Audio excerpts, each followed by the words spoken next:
My name's Oren Fishman, Dr. Fishman. I live currently in the broader Philadelphia area. I'm 29 years old. Can you tell me where are you working right now? I currently work at Bryn Mawr Hospital. I'm a family medicine resident. Can you tell me how you met Emet, or how you knew her? I first met Emet in high school. It was someone had actually introduced me to him back before we even started high school, in fact. And we briefly had interaction before then. We met briefly, and then we started high school together. And it took only about, I think, a week before we fell into each other's friend groups. So can you tell me a little bit about what your experience and your friendship was like in high school? In high school, our friendship was mostly pretty relaxed, I'll say. We were not necessarily in the same classes most of the time. We were very rarely ever in the same classes, but we were both nerdy geeks who were happy to talk and get passionate about things. And we were always talking about politics and social justice, stuff like that. Just kind of more, we were friends in school. We didn't hang out as much outside of school, but I would be strange if I had a full day where I didn't see Emet at lunch and we'd eat lunch together, things like that. Emet was the first out queer person at your high school, right? At least the first in my year, I'll say. How old were the both of you when that happened? Freshman year would have put us at around 15 or 14, something like that. He came out very publicly in a statement, he just let the whole class know at some point. But I think it was well received. I don't think anyone made a big deal of it, to my knowledge. I think it helped that Emet then basically founded the chapter of GLAAD in our high school. What was special about Emet's kind of care network that formed in hospice? It was an interesting experience. I came into it slightly differently than everyone else did because I knew Emet from a different realm of life than many of the people I met during Emet's hospice experience. Leaving aside family members and the one or two other people who I had met from meeting Emet in Philadelphia in the past and things like that. I think the most impressive thing was just the sheer, and it's silly to say this, but the sheer volume of people. And it's something that was the most special thing about it is just that Emet had the power to touch so many people who are so interested and invested in getting to spend time with him, especially because it was Emet, it'd be crazy not to want to hang out with Emet, but also there was always he was always interested in talking to you and hearing about your life and telling you what he'd been doing or experiencing. And B, you always knew that when you went there was a mini community hall there. There was always someone new to talk to, or someone you knew as a friend who was oh, tell me about what's going on. Someone who wanted to swap stories or would listen to you complain about something, or you could listen to complain about something else. It was a miniature town hall every time I went and spent time with Emet that way. I don't know how best to describe it. It was the campfire. It was the endless revolving door of people showing up. And put it this way, if no one was there with Emet, Emet will let you know that hey, come by and talk to me. Emet was always inviting you places, but it was always lovely that way. Yeah, Zusha and I talked the other day, and the thing that came to our minds was who knew that hospice would mean hospitality? Yeah. And honestly, it did feel like there was a lot of hosting that happened sometimes, let alone the fact that sometimes people will take on individual projects that kind of came out of nowhere or were sparked by some conversation. It was hey, we should totally do this. We should totally do this. And it was a lot of fun that way that came out of it. People were happy to still be there and, happy to keep going. There was a goal that someone was always spending the night with Emet, which was very powerful. And it was pretty powerful that, people made it work. And there was that big system in place that really worked for people that way. So you walk into Emet's hospice room. Tell me about what does it look like and who is there? And then you walk in and there's an explosion of color. That is the first thing that I always remembers. If it wasn't feather boas just being strewn around the room, there's always just Emet's got stuff everywhere. But there was always color. And if it wasn't the feather boas, it was headbands that someone had brought in, or paper flowers, or those spinning windmill things that people have around. And there would be posters on the walls and signs. And after people made that really big, Emet poster that like was meant to be, taken to rallies and things like that. That was always on the wall. And there were notes and cards and all sorts of good stuff there. So you always had something to read in Emet's room. I always remember that. There was always something new on the wall, some new art, some new color, some new, where did this come from? I have no idea, but it was already there for when I got here, type of situation. Except, of course, Emet always knew where everything in that room came from because he forgot nothing about that. And that was always very impressive, but also very confusing. I think at one point, someone had like brought in a bunch of like those plastic, drink containers, like people filled up with like beads and candy and things like that. And those were strewn around the room. And there was always like a fidget like toy being tossed around. People would just like be playing with whatever was around, keep them interested, keep them occupied. That was always pretty impressive. Always people. If it wasn't Emet's family who was at the door, we were talking about like how to fight off the insurance companies who were asking for something ridiculous. It was friends or friends of friends or people who were just meeting Emet for the first time or had just met Emet last week and now we're spending crazy amounts of time with him. I was always impressed by that. I'm like, how do you know Emet? Oh, I met him like 2 weeks ago. I'm like, what? You're at his hospice bed? I'm like, okay, that's about par for the course. That's what I expect. The sign that was on the door, it said new friends always welcome. Yeah, that's it. I remember it now. I remember that being the strangest thing. It was just that like, I would show up, and people there would like know Emet better than I did. I'm like, how do you know Emet so well? I'm like, I only just met him. I'm like, no, I guess you get to know Emet pretty fast. That's one of the funnier things about Emet and Emet's friendships. It's pretty easy to get to know Emet. It was never hard that way. There was always someone there, half a dozen other people who were always there or not there, but then there would be a weird lull, and then by the time I left, there would be like 5 other people there. So it's like, I'm leaving Emet in good hands. There's plenty of people who will still engage with him and talk to him about something. Once or twice there was no one there. It was me who was coming in to like, hey, Emet's lonely and wants to talk to someone. And we would chat for long enough that like 3 other people showed up because that was how it happened. It was always in waves. There were so many people there that sometimes they all merged together, and there was always the nebulous friend who was always there. And so that was kind of lovely to see. When you were there, like what kind of roles did you take on, and what ways did you find yourself like helping out? Different ways. I mean, sometimes I was there in some ways helping with some of the medical legal stuff because I knew some of the language at that point and knew how to talk to them about it. And you'd volunteer for stuff. Someone needed to help clean out Emet's apartment. Sure, happy to help out. Name a day. I'll try and make it happen if I can make it there. Someone needs to come. I mean, I think the classic thing I was always volunteer was someone need to keep Emet company. There was no one around that day. Can you come by? I'm like, sure. Could you tell me a little bit about like everyone who came in had like different skills that they kind of like contributed? Yeah. What kind of skills do you think helped the network kind of function that people had? Well, there was organizational skills for sure. There were people who had ideas and wanted to make them happen, and that was the tougher thing. Those people. There are plenty of people who had ideas, but like didn't have the energy to make it happen, and there are people who had energy to make things happen, but didn't like have ideas, and that was sometimes harder for people to connect that way.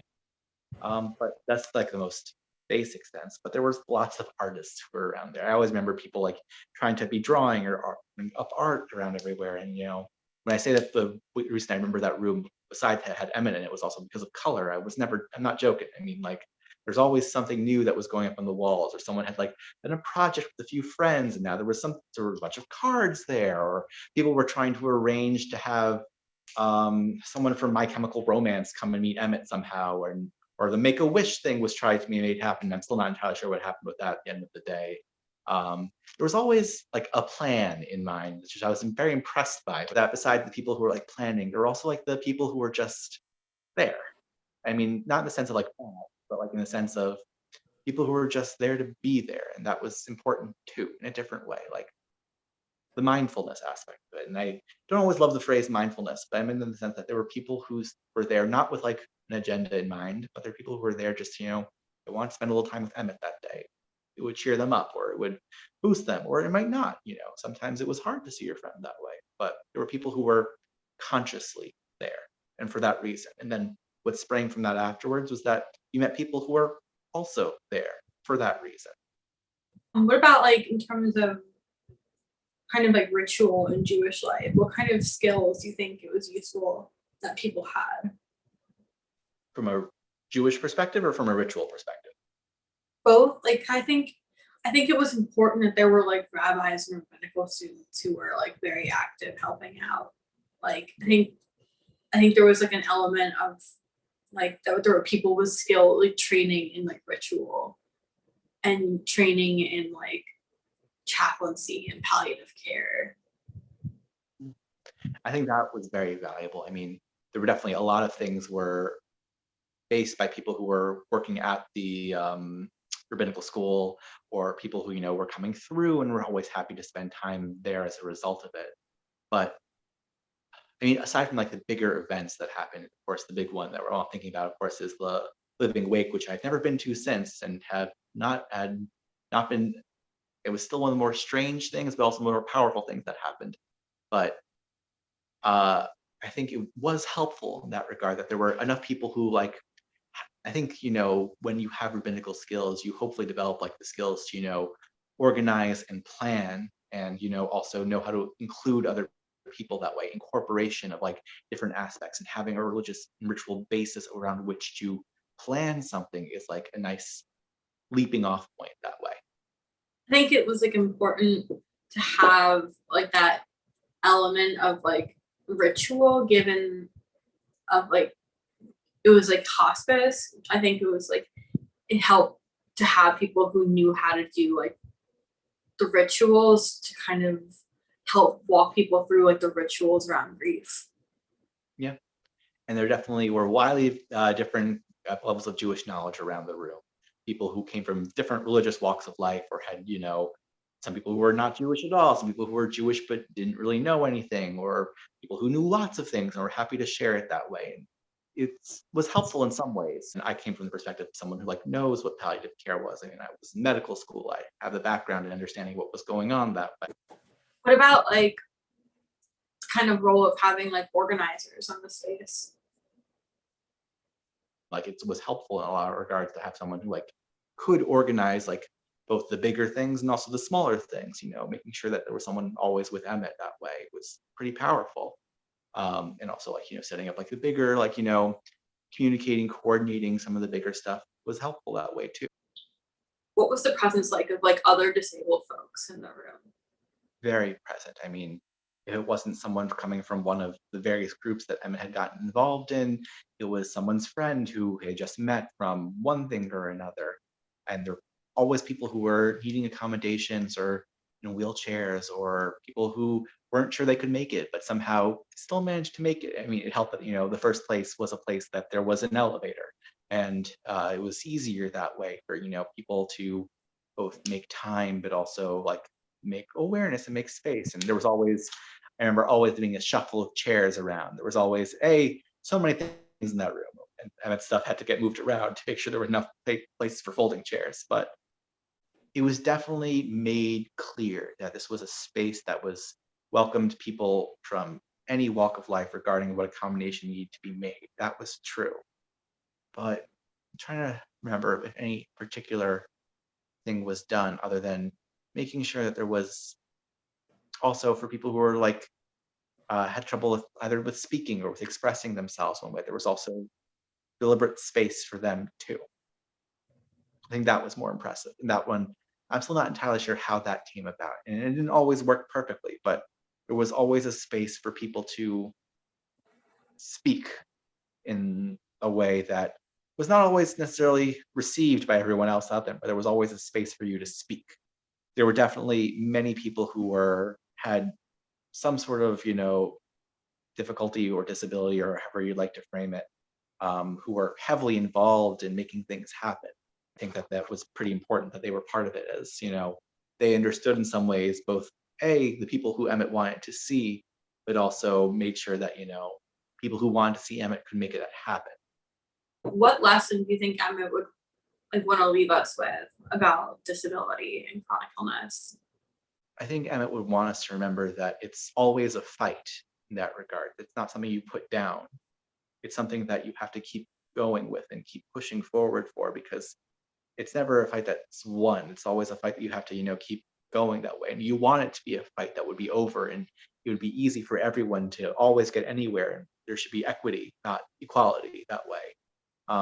But I think he would remember us that there's always some fight that has to be won, but there should also be a place where you don't need to, and that was what Emet's room was to many people, was that there was a space there for everyone, no matter what was going on or what you were doing. There was a space there for you to come that you didn't have to fight for. There's maybe that duality there, that there's always a need to fight, but there's also a need for a place where you don't have to.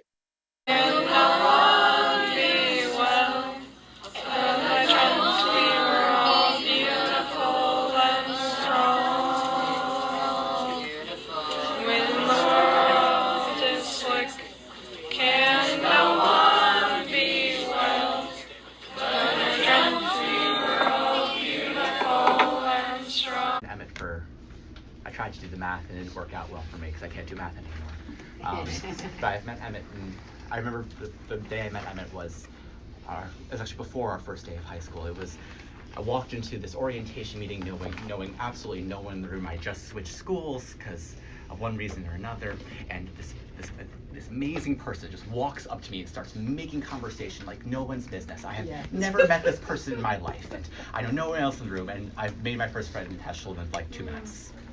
And I don't know if I ever thanked you for that, because you didn't just make me your friend, you also brought me into a community of friends. And this is something that you didn't just do once, you did twice, because then, of course, high school ends and friends move away, and then you and then really get to, if you're lucky enough, get to reach back out and get back in touch with some people. And I moved to Philadelphia a year and a half ago, and who is the first person that finds out but Emet Tauber. Emet Tauber reaches out to me, we're going for lunch. I'm like, I don't even know where I am. I have no clothing, I have no furniture, I've got barely the things I've carried in on my back, and I'm going for lunch. And this is just a thing. I've known Emet for years, and there's a saying I've mentioned before, and I'll say again: Baruch atah b'lecha, Baruch atah b'tzeitecha. Blessed are you in the coming and the going. And Emet has always been this person who has blessed the comings and goings, who has basically made them into something that are treasured, who welcomes you in and welcomes you out and welcomes you back in again, since he knows that you will come in through the doors of his heart one more time. And I don't know if I ever thanked you for that, because it is more than just as a person that you are, that brings blessing, but you are a force that brings community. Mm-hmm. And that is the thing in Judaism that is possibly the most important thing, and the thing I need most of all. And I thank you for being this pillar of community, being this person who gathers and organizes and brings people together, because that's what it's all about at the end of the day. Thank you.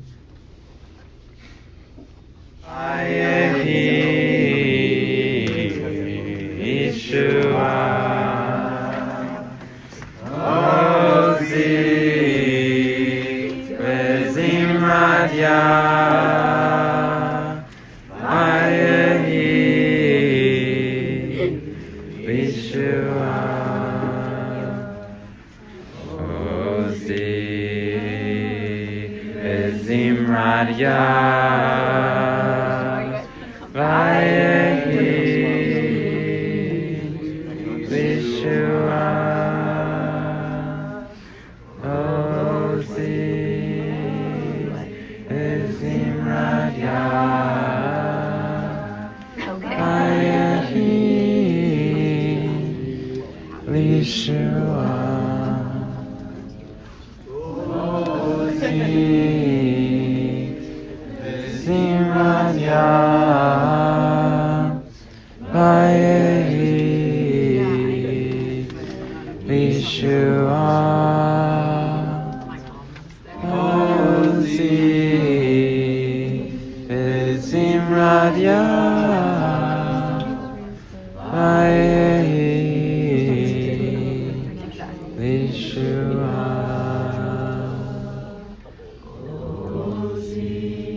I